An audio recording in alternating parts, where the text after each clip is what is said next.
Hey everybody, I'm Ash Buttons here, and if you're hearing my voice, then you already know what time it is. That's right, we're back with yet another JJK chapter review, this time with chapter 258. It feels like I was just busting my ass to get the last one out in time for the official release, but consistency is key, ladies and gentlemen. Before we begin, make sure to smash that like button and subscribe to the channel. We're on the road to 1K subs, and you don't want to miss out on the weekly chapter reviews and other shonen manga content I'm getting ready to put out. Now with last week being such an action-packed slugfest, you'd figure it'd be hard for Gege to top himself, but lo and behold he's managed to do it again. The chapter starts out with great news if you're a Sukuna hater, as through narration, it's revealed to us that thanks to Yuji's barrage of black flashes, he won't have access to reverse curse technique for the remainder of this fight. Whatever your stance on Sukuna may be, I think this was an important fact to bring to our attention, as to me, it reads like Gege hinting that this whole ordeal will soon be coming to a close. Now, what the outcome will be is yet to be seen, since as we know with the outcome to Gojo and Sukuna's fight to the death, our beloved mangaka loves to pull the rug out from beneath us all. Following this, we're treated to a nice surprise, as Malevolent Shrine is once again activated and makes its first appearance in almost 30 chapters, this time with a fresh design which I really adore.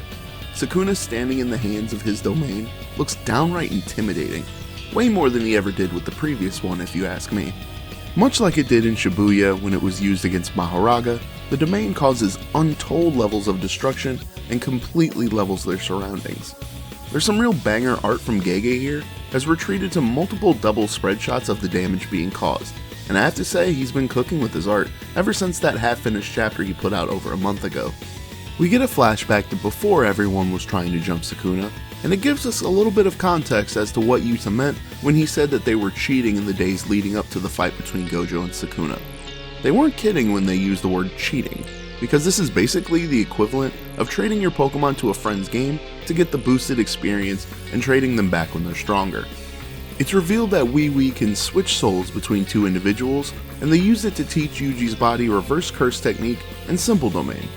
If you ask me, this was the perfect explanation as to how Yuji is able to use these seemingly advanced techniques in such a ludicrous amount of time. I was definitely expecting a much worse and more contrived answer. Gotta say though, seeing Mei Mei in this chapter made my skin crawl a little bit, as it usually does when I see that goddamn character. It's like going to your local supermarket and Arkelia is right in front of you in the checkout line. You just kind of approach with caution, you know? Anyway, Yuji uses Simple Domain to try and counter Malevolent Shrine, but it shatters and our hero eats numerous direct slashes, one even slicing his foot off. But luckily, it reattaches itself thanks to what I can only assume to be blood manipulation. When the slashes cease, Yuji thinks they're in the clear, but it's not over yet, as the chapter ends with Sukuna preparing to use the same technique that he finished Jogo and Mahoraga off with. And with that, we are officially on break week, as I believe it is Golden Week this week in Japan, so none of the weekly manga will be getting new chapter releases. God, I just said week so many goddamn times in a row. Moving on to my personal thoughts, I thought that this was a great build-up chapter, honestly. Pumping the brakes a little bit to drop some exposition on us can be hit or miss depending on what's being thrown into our laps.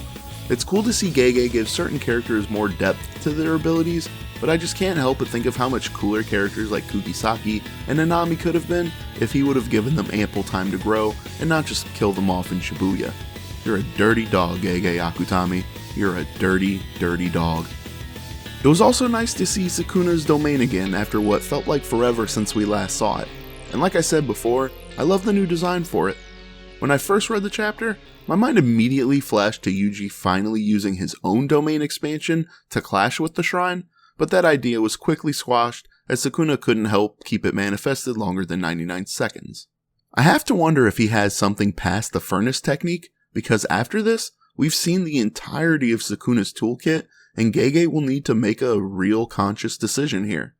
He'll need to decide if he's going to come up with new techniques to drag the fight along even more, or have the fight conclude soon after this, because everything feels like it's coming to a head with these last few chapters.